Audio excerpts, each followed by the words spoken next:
A 29-year-old software engineer walks into a cafe in Melbourne.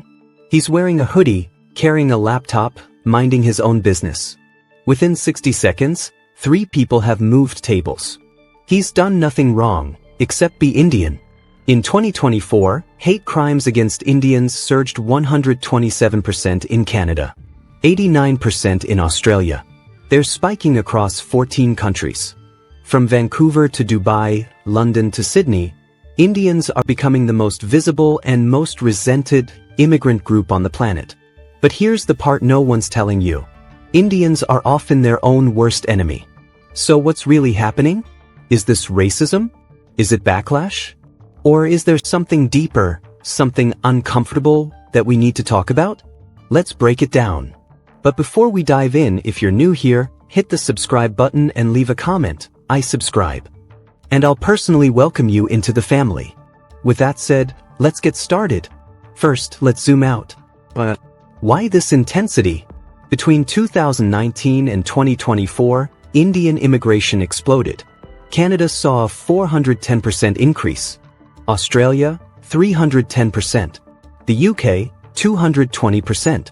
Indians are now the fastest growing immigrant demographic in the Western world, and the most visible.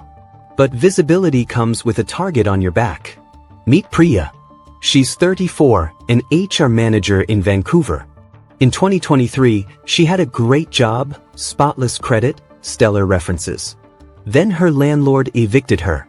Not for missed rent. Not for noise complaints. But because, and I'm quoting the email here, there are too many Indians in this building already. Priya thought it was a one-off. Racist landlord, right? Then she found 14 similar cases in her neighborhood alone. Same reason. Same wording.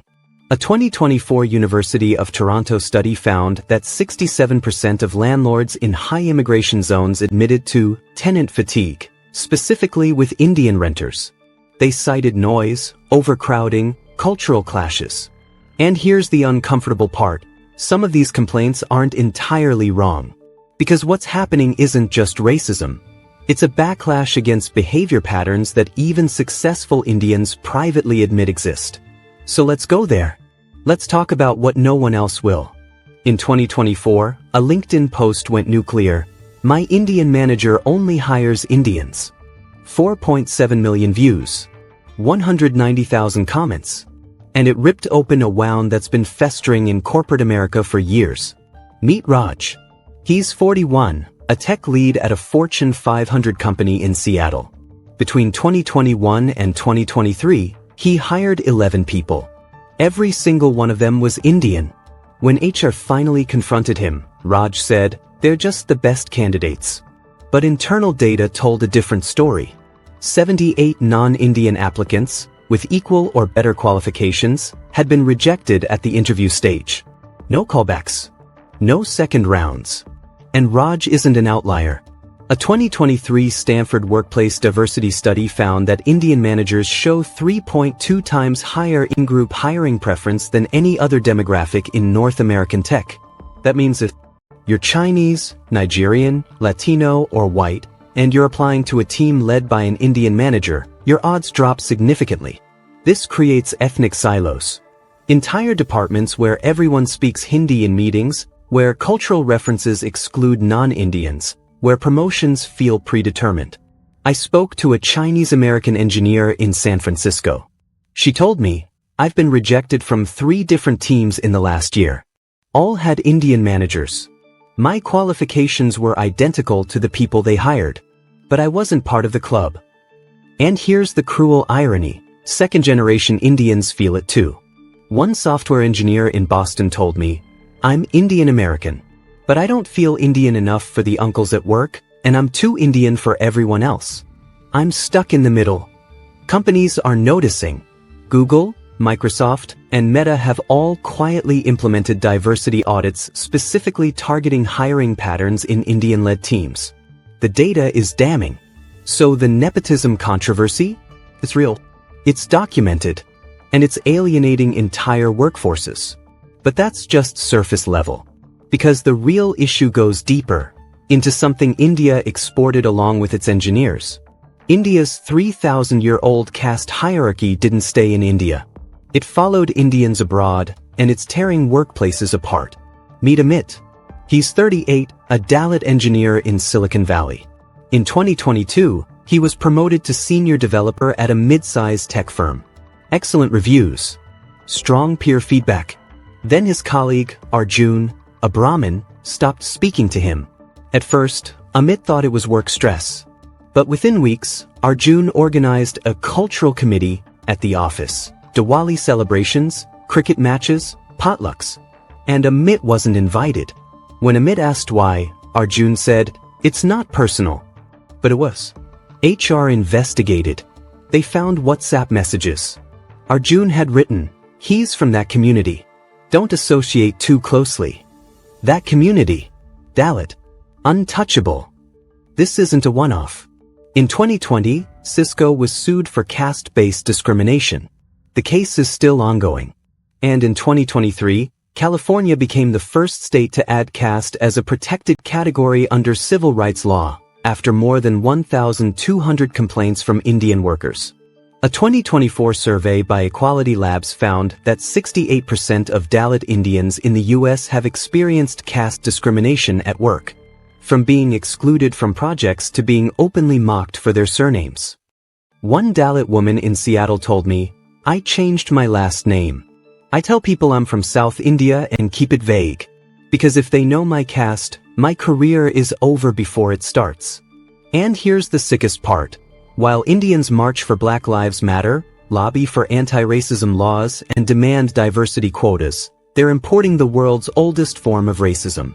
In 2024, a group of upper caste Indian employees at Apple created a private Slack channel.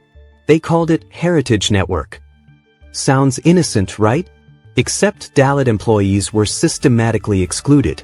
When one tried to join, he was told, "This is for people with certain backgrounds." The channel was shut down after a whistleblower reported it. But think about that. In 2024, in Cupertino, California, caste discrimination. You can't fight oppression abroad and practice it at home. American colleagues are confused. They see Indians protesting racism, then watch them discriminate against each other. One black engineer told me, "They want solidarity from us, but they won't give it to their own people." It's wild. But if you think caste is the darkest secret, wait until you hear what's happening in student housing. Between 2019 and 2024, Indian student enrollment in Canada increased 427%. In Australia, 310%. On paper, that's a success story, education as upward mobility. Except cities are buckling. Brampton, Ontario, 2023. A 3-bedroom house is listed for rent. Within 48 hours, 47 Indian students apply. The landlord picks one tenant, a 22-year-old from Punjab. 8 weeks later, there are 19 people living in that house. Mattresses in the basement. Sleeping bags in the garage. A rotation system for the couch. The bathroom has a schedule taped to the door. Neighbors complain about noise at 2 a.m., trash piling up, cars blocking driveways. A city inspector arrives. Finds fire code violations. Carbon monoxide detectors disabled. Electrical outlets overloaded. The house is shut down. And the students? They're homeless overnight. This isn't an isolated incident.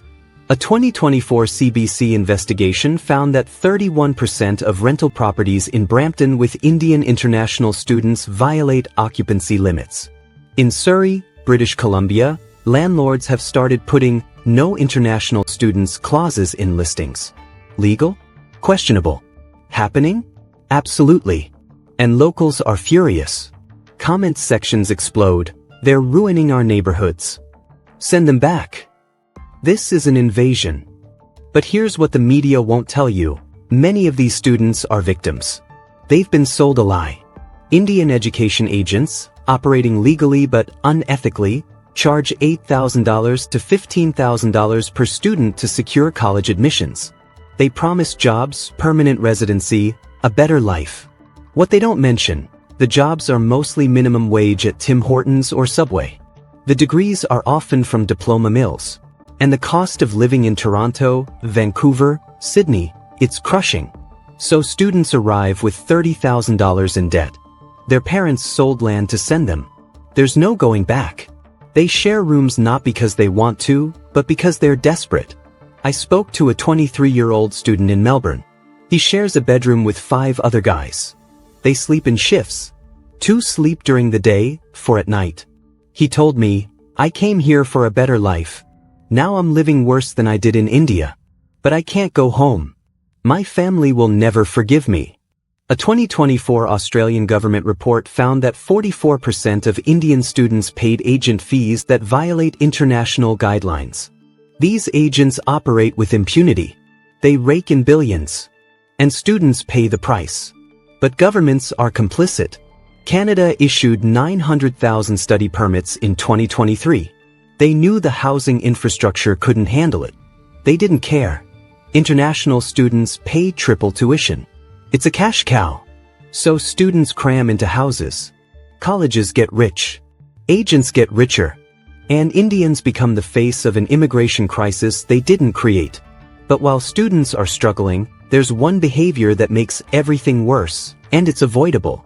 This is the part no one wants to say out loud.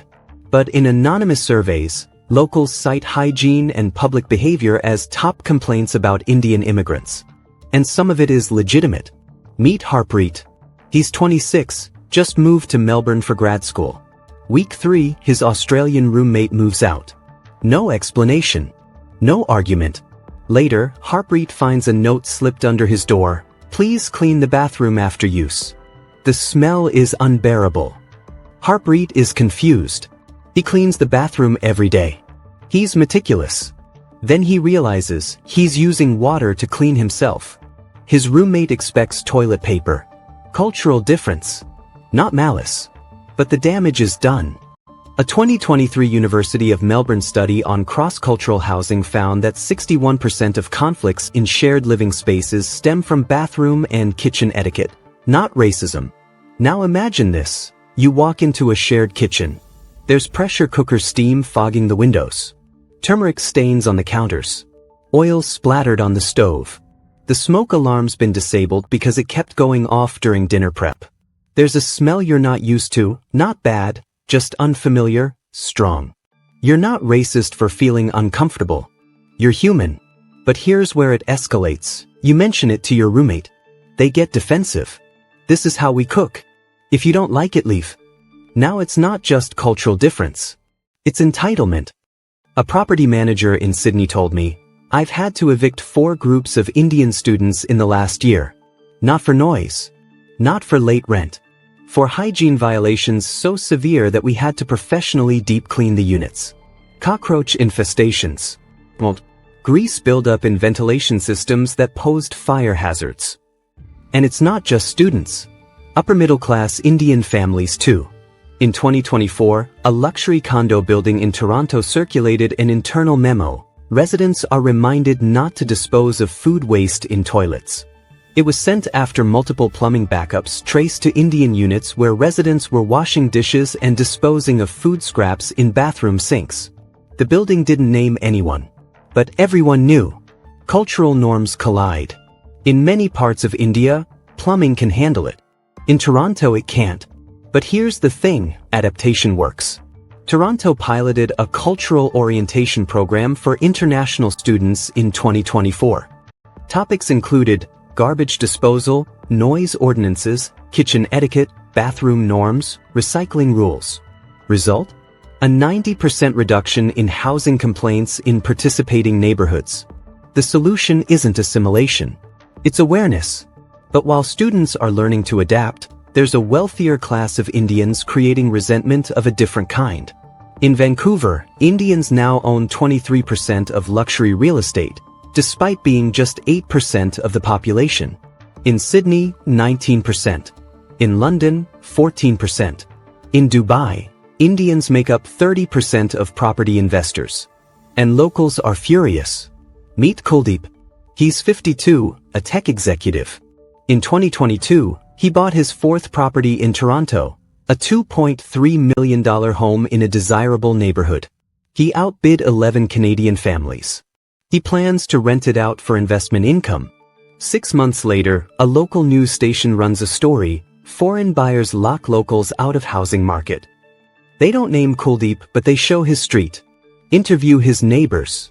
One says, "We've lived here for 30 years. Now we can't afford to buy a house on our own street.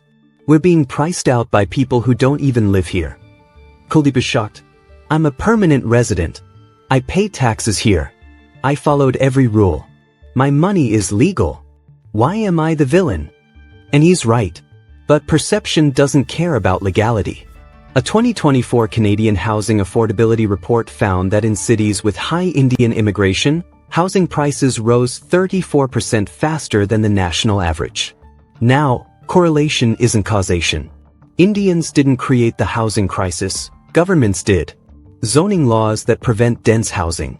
Foreign investment loopholes.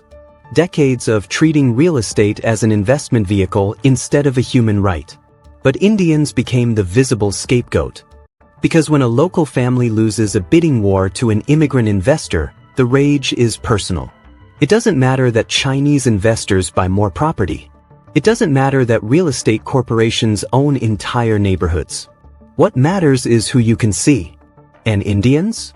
They're loud about their success.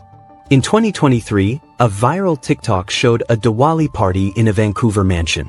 Fireworks. Luxury cars in the driveway. Designer clothes. The caption, "Living the Canadian Dream." Comments, "This is why we can't afford homes. They come here and flaunt wealth while we struggle. Deport them all." The family received death threats. They deleted the video. But the damage was done. And here's the complexity. Many of these wealthy Indians worked hard. They came with nothing. Built businesses. Paid taxes. Followed the rules. But optics matter. When you're visibly wealthy in a city where locals are struggling, resentment brews. Which brings us to the final behavior, the one that turns frustration into fury. Walk into any grocery store in Brampton, any airport lounge in Dubai, any university cafeteria in Sydney, and you'll hear the same complaint: Indians are so loud. Meet Ananya. She's 31, a software developer in Germany. In 2023, she's on a train. Her mother calls from India. Ananya answers. They chat in Hindi. Normal volume, for Ananya. Within 5 minutes, 3 passengers are glaring. One leans over, "Can you please lower your voice?" Ananya is mortified. She ends the call. Later, she realizes, in India, noise is normal. Markets are loud. Families are loud. Streets are loud. Silence means something's wrong. In Germany, public loudness is aggression. A 2024 acoustic behavior study from the Berlin Institute found that Indian speakers measure 8 to 12 decibels louder than German speakers in public spaces. Not malice. Cultural norm. But loudness isn't the real issue. It's the perception of entitlement. Because when you're loud and cutting in line and demanding special treatment and arguing with staff, it stacks. In 2024, a video went viral. An Indian family on an Emirates flight demanding to switch seats. The flight attendant explains the seats are assigned. The father raises his voice. "Do you know who I am? I'm a businessman. I demand to speak to the captain." Other passengers film. The family is eventually escorted off. 89 million views. Comments, "This is why people hate us." Embarrassing. They think they own everything. And most Indians cringe too. Because behavior like that reflects on everyone. Another example, a luxury store in London. 2023. An Indian customer demands a discount. The manager politely declines. The customer threatens to leave a bad review, calls the manager incompetent, demands to speak to the owner. The manager, who's also Indian, later told me, "I see this weekly. There's this assumption that if you're loud enough, you'll get what you want. It's exhausting.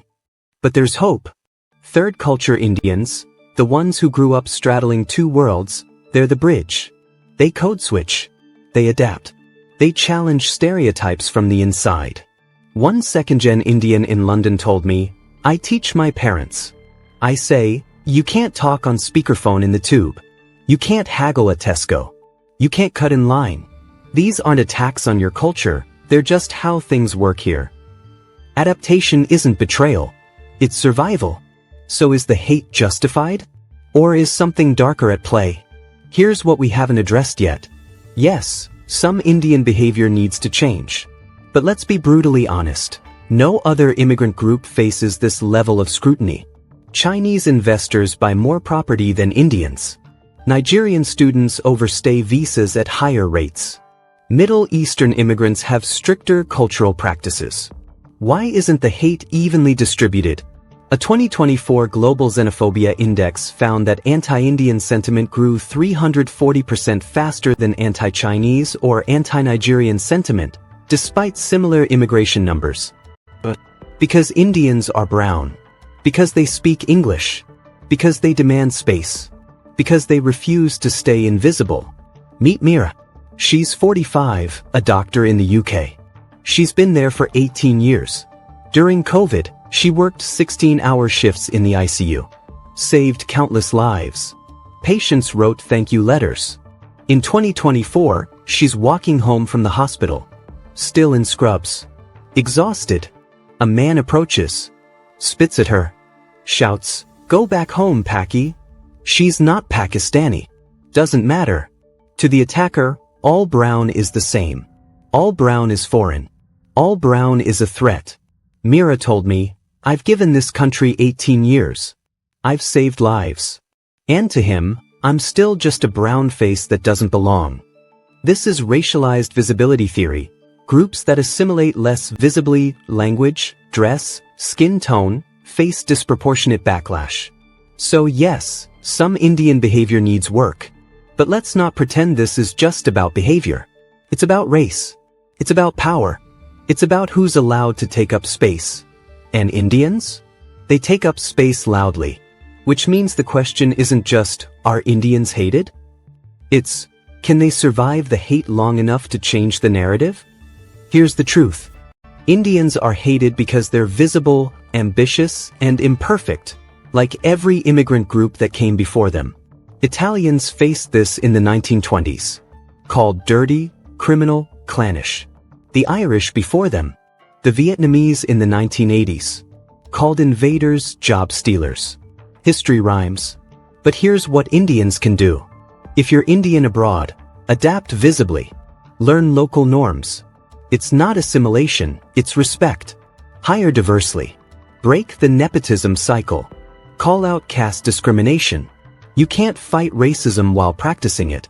If you're a local, separate policy failures from people. Housing crises are government problems, not immigrant problems. Demand accountability from politicians, not scapegoats from neighbors. For everyone, complexity over caricature. Indians aren't a monolith. Meet Vikram. He's 33, living in Toronto. In 2024, he started a mentorship program, pairing Indian immigrants with long-time Canadian residents. After 6 months, housing complaints in participating neighborhoods dropped 41%. Vikram told me, "We just needed to talk to each other. Once people see you as a person, not a statistic, everything changes." That's the hope. Not perfection. Not silence. Just conversation. So here's my question for you. Is anti-Indian hate racism, consequence, or both? And if you're Indian, what's one thing you'll change after watching this? Drop your answer below.